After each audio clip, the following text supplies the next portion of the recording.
नमस्कार दोस्तों, Nobel exam city के यूट्यूब चैनल पर आप सभी का बहुत एक बार फिर से स्वागत है और मैं हूं एसके कुशवाहा।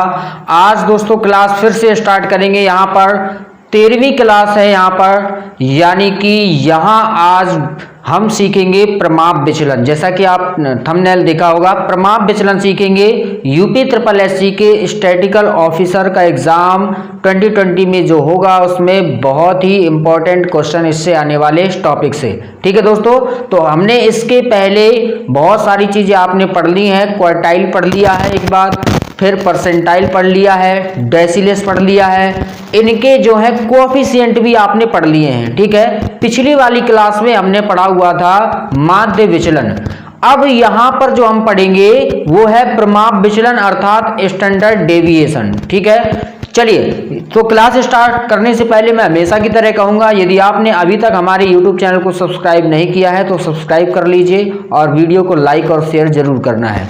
तो बात करेंगे दोस्तों प्रमाप विचलन की। देखिए प्रमाप विचलन क्या है, बहुत ही सरल शब्दों में मैं आपको इसकी डेफिनेशन समझा दे रहा हूं। देखिए हमने पहले माध्य विचलन निकाला था। क्या निकाला था दोस्तों? माध्य विचलन पढ़ा था कि नहीं पढ़ा था दोस्तों? चलिए अब माध्य विचलन से ही हम क्या बनाएंगे, प्रमाप विचलन। परिभाषा डेफिनेशन आपको तुरंत रट जाएगी, परेशान होने वाली बात नहीं है। ठीक है, सिर्फ कॉन्सेंट्रेट करना है यहाँ पे। चलिए माध्य विचलन हमने कैसे किया था। मान लीजिए कोई हमारे पास समंक माला, ये हमारे पास क्या है, समंक माला। ठीक है, इसमें कुछ क्या है, मान लीजिए X Y Z A B C, ये क्या लिखे हमारे पास, डेटा है। अब इस डेटा को हमने क्या किया था माध्य विचलन में, सबसे पहले तो हमें माध्य ज्ञात किया था। क्या किया था? माध्य ज्ञात किया था। ध्यान से देखिएगा। फिर माध्य से पदों का विचलन, माध्य से पदों का हमने निकाला था विचलन, और उस विचलन में हमने फिर क्या किया था, n का भाग दिया था, तो हमें क्या ज्ञात हो गया था, माध्य विचलन ज्ञात हो गया था। हुआ था ना। अब देखो अब क्या करना है, सबसे पहले जो हमारे पास समंक माला होगी उसका हम माध्य निकालेंगे। क्या ज्ञात करेंगे दोस्तों? माध्य ज्ञात करेंगे। माध्य से फिर क्या करेंगे, पदों का विचलन ज्ञात करेंगे कि कौन सा पद माध्य से कितना विचलित है। ठीक है, वो ज्ञात करेंगे। फिर उन विचलनों का क्या निकालेंगे, उन विचलनों का वर्ग निकालेंगे। देखिए मैं अभी भूमिका बना रहा हूं, परिभाषा 2 मिनट में रट जाएगी आपको। विचलनों का क्या निकालेंगे, वर्ग, और जो आपके विचलन वर्ग हैं उनको क्या करोगे, जोड़ दोगे भाई। क्या करोगे, जोड़ देंगे। और फिर इसका निकालेंगे वर्गमूल। क्या निकालेंगे, वर्गमूल। किसका वर्गमूल? जो विचलनों का वर्ग है उसका भी हम समांतर माध्य निकालेंगे। जो आपका वर्गमूल आएगा वही आपका ये प्रमाप विचलन कहलाएगा। क्लियर हुई बात? अब देखो परिभाषा कैसे बनती है भाई, 2 मिनट में बन जाएगी परिभाषा। तो परिभाषा क्या हुई, किसी भी समंक माला के सभी प्रेक्षणों, प्रेक्षणों का मतलब होता है डाटा, सभी प्रेक्षणों का माध्य से विचलन, सभी प्रेक्षणों का माध्य से विचलनों के वर्ग, माध्य से विचलनों के वर्ग का समांतर माध्य का वर्गमूल प्रमाप विचलन कहलाता है। समझ में आई बात आपको? चलिए फिर से बताता हूं। किसी भी समंक माला के, ये समंक माला ध्यान से देखिएगा, किसी भी समंक माला के सभी प्रेक्षणों के समांतर माध्य से विचलन, समांतर माध्य से विचलन के वर्ग का समांतर माध्य, विचलनों के वर्ग के समांतर माध्य का वर्गमूल ही क्या कहलाता है, प्रमाप विचलन कहलाता है दोस्तों। क्लियर हुई बात? चलिए मैं थोड़ा सा अब इसको प्रदर्शित कैसे करते ये बता देता हूं। एक क्वेश्चन करवाऊंगा, सारी चीजें आपकी क्लियर हो जाएंगी। ठीक है, चलो अब देखो इसको प्रदर्शित कैसे करते हैं, ध्यान से देखना, सूत्र भी बता रहा हूं। इसको स्मॉल सिग्मा से प्रदर्शित करते हैं। प्रमाप विचलन को कैसे, स्टैंडर्ड डेविएशन कहेंगे। इसको क्या कहेंगे, स्टैंडर्ड डेविएशन कहेंगे, यानी कि प्रमाप विचलन। स्मॉल सिग्मा इसका प्रतीक होता है, इससे प्रदर्शित करते हैं। अब हम क्या करेंगे, जब हमें डेविएशन निकालना है यानी कि विचलन निकालना है तो हम उसको क्या करेंगे भाई, dx से प्रदर्शित कर देते हैं। किससे प्रदर्शित करेंगे, dx से। उसको जोड़ेंगे तो क्या बन जाएगा, सिग्मा लगा देंगे, यानी कि ऐड का होता है, उसका करेंगे स्क्वायर, और जितने पद होंगे तो माध्य निकल आएगा, अपॉन में n कर देंगे और वर्गमूल निकाल देंगे। ज्ञात हो गया हमारा। भाई प्रमाप विचलन निकालने में ज्यादा परेशानी थोड़ी है, कितना छोटा सा फॉर्मूला है देखो। समझ में आ रहा है? चलिए और एक फॉर्मूला बताऊं, एक क्वेश्चन बता दूं, चलो पहले यही बता दे रहा हूं, फॉर्मूला बता दे रहा हूं। तो एक फॉर्मूला आपका ये हो गया, यदि आपको कोएफिशिएंट निकालना हो, ठीक है, कोएफिशिएंट ऑफ स्टैंडर्ड डेविएशन निकालना हो, तो इसको आप क्या करेंगे, जितना आपका प्रमाप विचलन आया अर्थात स्मॉल सिग्मा, और अपॉन में क्या कर दोगे, समांतर माध्य का भाग दे दोगे, उस श्रेणी का जितना समांतर माध्य है, तो कोएफिशिएंट ऑफ स्टैंडर्ड डेविएशन ज्ञात हो जाएगा। क्लियर हो रही बात? चलिए अब देखो आप, ये फॉर्मूला आपकी क्या है, डायरेक्ट मेथड है। ये क्या हो गया भैया, ये हो गया आपका डायरेक्ट मेथड, ठीक है। ये मेथड तभी आपको लगाना है जब आपका x बार जो आए, ये x है यानी कि समांतर माध्य है, एक पूर्णांक हो। कैसी संख्याएं हो, पूर्णांक संख्याएं हो, आपको ये डायरेक्ट मेथड लगा देना है। बहुत इजी तरीके से आप स्टैंडर्ड डेविएशन को कैलकुलेट कर सकते हो। अब जब पूर्णांक ना हो तब क्या करेंगे, उसकी भी एक दवाई है। देखो यहां पर आपको 4 सूत्र और बताई दे रहा हूं, एक तो ये हो गया ना, एक ये हो गया। दूसरा आपको देखो प्रमाप विचलन आप कैसे ज्ञात सकते हो, आपको वर्गमूल निकालना है। सिग्मा ये हो गया dx का स्क्वायर कर लीजिए, क्या करोगे, dx का स्क्वायर करोगे, माइनस कर लीजिए, आप जितने पद उन पदों को लिख लीजिए, x बार यानी कि समांतर माध्य और माइनस में कल्पित माध्य, और यहां पर क्या हो जाएगा, इसका वर्ग कर देंगे, अपॉन कर दीजिए पदों की संख्या। ये क्या हो जाएगा भाई, आपका प्रमाप विचलन का सूत्र। देख लेना इसको अच्छे से, इसको हल्के में मत लेना भाई, ठीक है। आपसे पूछा जा सकता है कि निम्न में से किस सूत्र से प्रमाप विचलन की गणना की जा सकती है। 4 ऑप्शन दे देगा, उनमें से छांटने को आ जाएगा आपको, एक सही होगा। तो मैं चारों बताए दे रहा हूं आपको, इससे भी आप क्या कर सकते हो भैया, निकाल सकते हो, ठीक है, इससे भी आप निकाल लोगे। दूसरा और बता दूं, सिग्मा बराबर आपका हो जाएगा सिग्मा dx का स्क्वायर, और हो जाएगा upon n minus x bar minus a का स्क्वायर। a बराबर यहां पर क्या है दोस्तों, कल्पित माध्य, a बराबर क्या होगा, कल्पित माध्य हो जाएगा। तीसरा और बता दूं, चलिए तीसरा आपका हो जाएगा sigma dx square upon n minus, यहां पर हो जाएगा सिग्मा dx अपॉन n का होल स्क्वायर, ठीक है, और पूरे का क्या लेना, आपको वर्गमूल लेना है, ठीक है, एक ये हो जाएगा। चौथा भी आपका इसी प्रकार से है, सिग्मा dx या 1/4 कर दो, 1/4 आएगा, सिग्मा बराबर करना 1/4, अंडर रूट हो जाएगा आपका n का मतलब पदों की संख्या होगी यहां पर, और यहां हो जाएगा सिग्मा dx का स्क्वायर माइनस सिग्मा dx का स्क्वायर, ठीक है। इससे भी आप क्या ज्ञात कर सकते हो, 1/n आएगा, यहां पर आप क्या ज्ञात कर सकते हो, ये 4 सूत्र हो गए। पहली बात तो आपको मेन वाला ये लगाना, ये समझ में आया। चलिए दूसरा क्या है, सिग्मा dx। देखो मैं अभी ये सारी चीजें बता रहा हूं आपको, ये अभी कहां से समझ में आएगा, सिग्मा dx क्या है, छोटा सा मैं उदाहरण दे रहा हूं। चलिए कि आपको प्रमाप विचलन ज्ञात कैसे करना है, सिर्फ 10 मिनट ध्यान से देख लो, कोई भी क्वेश्चन आपसे प्रमाप विचलन का छूटेगा नहीं। देखिए मान लीजिए हमारे पास श्रेणी दी गई है, जैसे मान लीजिए व्यक्ति है, यहां पर लिख दिया व्यक्ति, मैं पूरा क्वेश्चन ही लेके दे रहा हूं ABCD, ठीक है, छोटा सा उदाहरण दे रहा हूं आपको, और यहां पर आपकी हो जाएगा जैसे हमने कह दिया इनकम, ठीक है, इनकम यहां पर आपका 110 हो गया, 120 हो गया, 140 हो गया, और यहां पर मान लीजिए 80 हो गया, ठीक है, ये इनकम हो गई। अब इससे बोलेगा भैया प्रमाप विचलन बताओ क्या होगा, तो प्रमाप विचलन ज्ञात करने के लिए हमने सबसे पहले क्या चाहिए, हमें सिग्मा बराबर हमने पढ़ा है कि हमने याद किया कि सिग्मा dx का स्क्वायर अपॉन क्या होगा, n होगा, इसको लगाएंगे तो हमारा क्या निकलेगा, प्रमाप विचलन। तो अब हमें यहां पर क्या चाहिए, सबसे पहले देखो माध्य निकालो, क्या निकालो, माध्य ज्ञात करना पड़ेगा जब dx निकालो, क्योंकि विचलन है, विचलन का मैंने बताया कैसे निकालना। माध्य निकालने के लिए क्या होगा, माध्य का मतलब एवरेज, कुल पदों का योग बटे कुल पदों की संख्या, सभी को जोड़ दो यार, कितना हो जाएगा, यहां हो जाएगा 0, 8 4 12, 12 2 14, 1 15 की 5 हासिल 1 2 3 और 4, कितना हो जाएगा 450 हो गया, यहां पर कितना हो गया 450। अब 450 में पद कितने, 1 2 3 4 है ना, तो हम क्या करेंगे 4 का भाग दे देंगे। चलो यहां पर क्या रहा है, और एक संख्या बढ़ा दो, एक संख्या और बढ़ा दो, 5 पद कर दो, और यहां पर कर दो 30। ठीक है, अब हमने क्या कर दिया, ऐड कर दिया। n बराबर आपके पास 5 है, इनको जोड़िए, कितना हो गया 480। ठीक है, अब हम यदि माध्य निकालें तो माध्य बराबर क्या होगा, सिग्मा fx आ जाएगा और बटे में n आ जाएगा। 480 में हम क्या करेंगे, 5 का भाग देंगे। 5 का भाग दिया तो कितना आएगा दोस्तों, यहां पर यहां आ जाएगा आपका 5 नम 45, 3 बचेगा, 5 नम 45, 5 6 का 30, 96 हो गया। कितना हो गया, 96 हो गया। 96 आपका क्या आया, 96 आपका आया समांतर माध्य। अब आपको क्या निकालना है, विचलन निकालना है। माध्य विचलन निकालोगे यानी कि dx निकालोगे। सबसे पहले क्या निकालोगे, dx। तो अब हमारा क्या है, dx कैसे निकालोगे, x माइनस ए। ठीक है, याद रखना।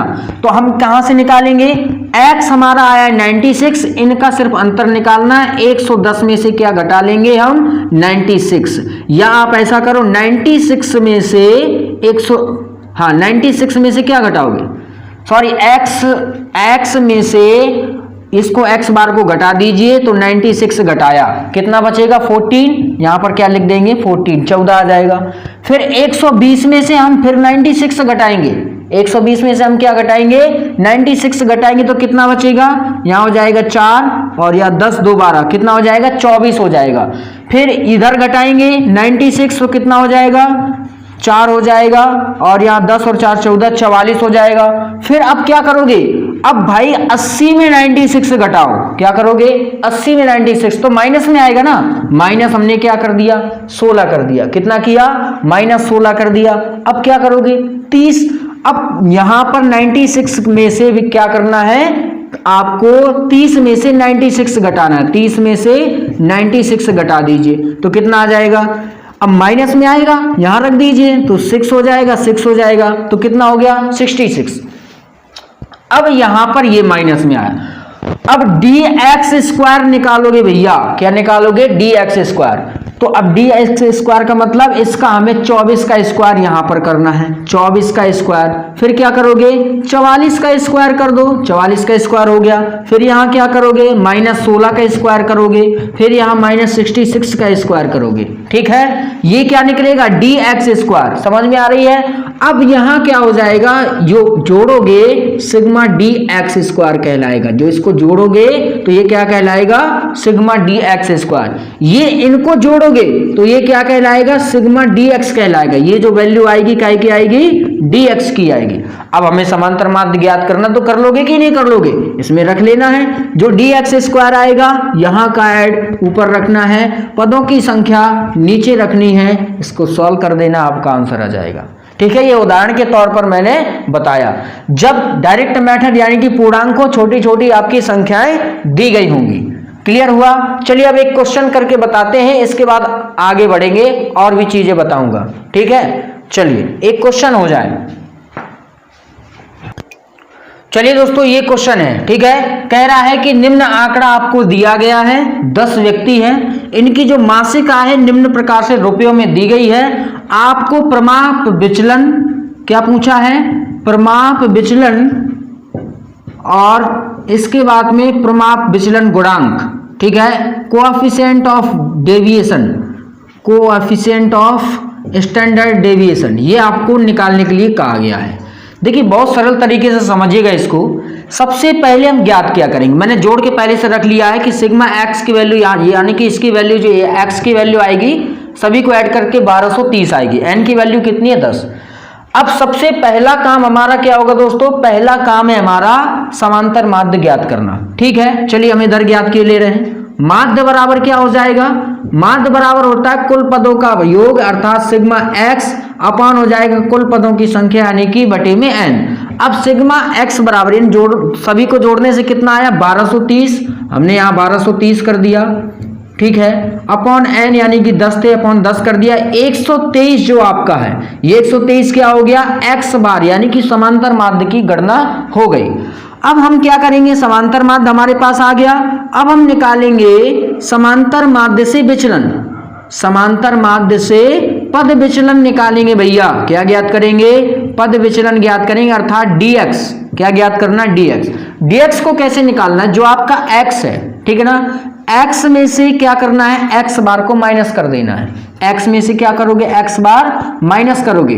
तो जब यहां पर 120 में से क्या घटाओगे, 123 घटाओगे, 120 में से 123 घटाओगे तो क्या आएगा, माइनस का 3 आएगा। चलिए हमने क्या कर दिया, -3 कर दिया।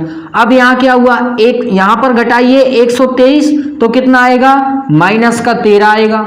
फिर यहां पर 123 घटाइए, 123 घटाया तो कितना आएगा, यहां पर माइनस का 8 हो जाएगा। माइनस का कितना होगा, 8 होगा।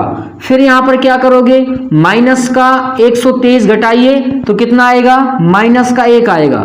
फिर -123 करिए तो प्लस का यहां पर 3 आ जाएगा। फिर -123 करिए, यानी कि सभी को क्या करना है, -1 कर लेना है, जो समांतर माध्यम का अंतर निकालना है। ठीक है, अंतर इसी प्रकार से निकालते जाना है। यहां पर घटाया हमने तो कितना आएगा, प्लस में आएगा 7 आएगा और 17 हो जाएगा, प्लस का 17 हो गया। चलिए 125 में से 123 घटाया तो क्या आएगा, प्लस का 2 आएगा। 121 में 123 घटाया तो कितना आ जाएगा, माइनस का 2 आ जाएगा। 120 घटाया माइनस का 3 आ जाएगा। 131 घटाया 123 में से, ठीक है, 131 में 123 घटाया तो कितना आ जाएगा, 3 और 8 11, यानी कि कितना आ जाएगा, प्लस का 8 आ जाएगा। इतना चीजें हो गया। अब हमें क्या करना है, dx स्क्वायर निकालना। भाई क्या निकालना है, dx स्क्वायर, अर्थात इसका हमें क्या करना है, स्क्वायर ही तो करना है। स्क्वायर कर दीजिए, 3 का कितना हो जाएगा, 9 हो जाएगा। ठीक है, हमने यहाँ पर 9 कर लिया। 13 का स्क्वायर किया 169 हो जाएगा। 8 का किया 64 हो जाएगा। 1 का किया 1 ही रहेगा। 3 का किया स्क्वायर 9 हो जाएगा। 17 का 289 हो जाएगा। 2 का किया 4 हो जाएगा। 2 का किया ये 4 हो जाएगा। 3 का 9 हो जाएगा। 8 का 64 हो जाएगा। अब यदि हम इसको जोड़ते हैं, ठीक है ना, इसको जोड़ते हैं सिग्मा dx को, सिग्मा dx को सभी को जोड़ लेंगे, प्लस प्लस अलग कर लेंगे, माइनस माइनस अलग, प्लस माइनस करके जोड़ देंगे तो ये सारा का सारा क्या हो जाएगा, 0 हो जाएगा। देखो 13 प्लस का है, ठीक है, 13 3 कितना हो गया, 19 19 और 1 20 20 8 28, माइनस का 28 इधर हो गया, 2 30 3 33, माइनस का कितना हो रहा है, 33 हो रहा है। ठीक है, प्लस का देख लेते हैं कितना होता है। 8 ये हो गया, 8 2 10 10 10 20 7 27, ठीक है, 27 27 3 30 30 और एक 3 है इधर, माइनस का 3 और था, 33 प्लस का 33 माइनस के 33 सभी बराबर, यानी कि 0 हो जाएगा आपका। इसको ऐड जब करेंगे आप, ऐड करने से आपका आएगा 622। कितना आएगा, सिग्मा dx स्क्वायर बराबर होगा 622। अब हमें प्रमाप विचलन ज्ञात करना है। प्रमाप विचलन ज्ञात करना है तो फॉर्मूला रख दीजिए ना। क्या होगा फॉर्मूला, समांतर माध्य सिग्मा बराबर, यानी कि हो जाएगा सिग्मा dx का स्क्वायर अपॉन हो जाएगा n और इसका निकाल देंगे वर्गमूल। ठीक है, तो आपका निकल आएगा प्रमाप विचलन। हमारा सिग्मा dx कितना आया है भाई, 622 रख दीजिए, अपॉन n की वैल्यू कितनी है 10, इसका वर्गमूल निकाल दीजिए। इसको हमने किया तो 6 कितना आ जाएगा, 62.2, कितना आएगा 62.2। इसको सॉल्व करोगे तो आपका आ जाएगा 7.89, कितना हो जाएगा 7.89। ये आपका क्या हो जाएगा, प्रमाप विचलन। यदि आपसे पूछा कोएफिशिएंट ऑफ स्टैंडर्ड डेविएशन, तो आप क्या करोगे, जो आपका समांतर माध्य यानी कि प्रमाप विचलन आया है, प्रमाप विचलन में सूत्र क्या होगा, कोएफिशिएंट ऑफ स्टैंडर्ड डेविएशन का sigma upon n, sigma upon x bar, sorry sigma upon x bar, यानी कि स्टैंडर्ड डेविएशन में हमें समांतर माध्य का भाग दे देना है, तो आपका क्या निकलेगा, coefficient of deviation standard deviation निकल आएगा। तो रख दीजिए 7.89 यहाँ हो गया। इसकी वैल्यू कितनी थी, यहाँ पर हमने माध्य कितना निकाला था 123, 123 का भाग दे देना है। जब भाग दोगे तो आपका आंसर आएगा 0.064। ठीक है, ये आ जाएगा। यदि आपको परसेंटेज में लगाना है तो परसेंटेज करने के लिए आप इसी में कर दीजिए, 100 का मल्टीप्लाई कर दीजिए तो कितना हो जाएगा 6.4% आपका आंसर हो जाएगा। तो इस प्रकार से हमें क्या करनी है, प्रमाप विचलन की गणना करनी है। दूसरा सूत्र हम किस प्रकार से लगा सकते हैं वो देखिए, वो भी मैं बता दे रहा हूं। एक क्वेश्चन और करेंगे तो सारी चीजें आपकी क्लियर हो जाएंगी। चलिए देखते हैं अगला क्वेश्चन।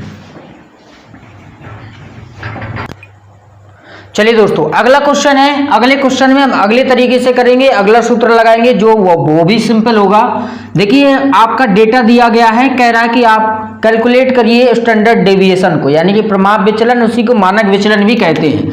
हमारे पास ये डाटा आ गया, अब हम करेंगे क्या, ठीक है। देखो करने और सरल तरीका मैं बता दे रहा हूं। जैसे मान लीजिए 145 से 148 है, इसको हम इस प्रकार से लिख लेंगे 154, 155, 155, 156, फिर 156, 159, 162, ठीक है। अब हम क्या करेंगे, कल्पित माध्य मानेंगे। यहाँ पर कल्पित माध्य ऐसी चीज मानो कि देखो यहां पर 145, 155 कहां तक जा रहा है 162, तो कोई अपने मन से कोई एक संख्या मान लो, मानक यानी कि क्या मान लेना आपको, कल्पित मान। तो मैं मान लेता हूं 155 को, किसको मान लेता हूं 155 को, यानी कि ये हमारा क्या हो गया, ए हो गया। अब हम क्या करेंगे, ये निकालने के लिए हमें यहां पर ये देखना है कि ये कितना प्लस और कितना माइनस होगा, अर्थात हम क्या करेंगे, कल्पित माध्य में से क्या करेंगे, सॉरी x में से कल्पित माध्य को माइनस करेंगे। x में से क्या करेंगे, कल्पित माध्य को माइनस करेंगे। देखो ये हमने क्या करना है, 145 में 155 को हमने किया माइनस, तो क्या आएगा, माइनस का 10 आएगा ना। चलिए अब 148 में 155 माइनस करिए तो कितना आएगा, 148 में 155 माइनस करिए तो कितना हो जाएगा, माइनस का 7 होगा। 150 में से 155 को माइनस करिए तो कितना आएगा, माइनस का 5 आ जाएगा, ठीक है। इसमें 154 में 155 को माइनस कर रही है, माइनस 1 आ जाएगा, यहाँ पर 0 आ जाएगा, यहाँ पर 0 आ जाएगा, यहाँ पर प्लस 1 हो जाएगा दोस्तों, और यहाँ हो जाएगा कितना, प्लस 156 है, यहाँ पर भी प्लस 1 हो जाएगा, 159 है, यहाँ पर प्लस 4 हो जाएगा, 162 है तो यहाँ पर प्लस का 7 हो जाएगा। अब देखिए ये हमने निकाल लिया इतना, अब हमको क्या करना है, dx निकाल लो भाई, क्या निकाल लो, dx स्क्वायर, ये तो dx निकल आया, ये क्या है, dx है। अब हमें क्या चाहिए, dx स्क्वायर चाहिए, इसी का स्क्वायर कर लीजिए। चलिए तो हम क्या करेंगे दोस्तों, dx स्क्वायर ज्ञात करेंगे। माइनस 10 का स्क्वायर करोगे तो कितना आएगा, 100 आएगा, माइनस 7 का स्क्वायर करोगे तो क्या आएगा, 49 आएगा, 5 का स्क्वायर करोगे 25 आएगा, 1 का स्क्वायर करोगे 1 आएगा, 0 0 1 1 4 चौको 16 और 7 7 49, 49 हो जाएगा। अब क्या करोगे भाई, इनको ऐड कर लीजिए, सिग्मा dx निकलेगा, इसको ऐड करोगे सिग्मा dx स्क्वायर निकलेगा, ठीक है। इसको ऐड किया हमने तो यहां पर ऐड करने से कितना आएगा, 242 आएगा, और इसको ऐड करोगे तो -10 आएगा, प्लस प्लस वाले अलग जोड़ दो, माइनस माइनस वाले अलग जोड़ दो, इसको ऐड करोगे 242 आएगा। फॉर्मूला हमें इसमें कौन सा लगाना है, फॉर्मूला लगाना है सिग्मा बराबर हो जाएगा under sigma dx square upon n minus sigma dx upon n, ठीक है। और इसका कर दो स्क्वायर, बस सॉल्व कर दो, आपका क्या निकल आएगा, स्टैंडर्ड डेविएशन निकल आएगा। देखिए सिग्मा dx स्क्वायर कौन होगा, ये वाला, यानी कि हमने क्या करना है, यहाँ पर 242 लिखना है अपॉन n, n की वैल्यू कितनी है दोस्तों, 10 है, कितनी वैल्यू है, 1 2 3 4 5 6 7 8 9 10, यानी कि n की वैल्यू 10 है, 10 देंगे माइनस सिग्मा dx कितना है, dx है -10, यहाँ पर रख देंगे -10 अपॉन n की वैल्यू 10 है, इसका स्क्वायर कर दो और सबका वर्गमूल निकाल दो। 242 अपॉन 10 किया तो यहां पर कितना आएगा, 24.2 आ जाएगा, ठीक है, माइनस। अब देखो 0 से 0 कट गया, -1 का स्क्वायर करोगे तब भी तो -1 आएगा, इसको सॉल्व किया कितना हो गया, 23.2 हो गया। 23.2 का आप वर्गमूल निकालोगे तो आपका आंसर आ जाएगा लगभग 4 चौको 16 55 25 4.8, कितना आ जाएगा 4.8। ये आपका क्या होगा, स्टैंडर्ड डेविएशन होगा, मानक विचलन होगा। कोएफिशिएंट ऑफ रेंज यदि निकालना है, कोएफिशिएंट ऑफ स्टैंडर्ड डेविएशन निकालना है, यानी कि मानक विचलन गुणांक निकालना है, तो आप क्या करोगे, सीधा करना है, मानक विचलन गुणांक बराबर होता है सिग्मा अपॉन x बार, यानी कि समांतर माध्य, इससे निकल आएगा। तो आई होप आपको समझ में आया होगा कि हमें मानक विचलन के जो आंसर्स हैं वो किस प्रकार से लगाने, मैंने परिभाषा भी डेफिनेशन करके बता दी अच्छे से, आई होप आपको समझ में आया होगा। और इसके बाद हम अगली क्लास आगे लेकर के चलेंगे, ठीक है। इसको कम से कम 2 बार जरूर पढ़िएगा, अच्छे से सवाल लगाइएगा। और यदि आपको इससे रिलेटेड क्वेश्चन चाहिए तो हमारी वेबसाइट novelexamcity.in को जरूर लॉगिन करिए, उसमें जाइए, बहुत सारे टेस्ट पड़े हुए हैं आपके लिए, उसको लगाइए और अपनी तैयारी करते रहिए। तो मिलते हैं अगली क्लास में, तब तक के लिए नमस्कार, जय हिंद।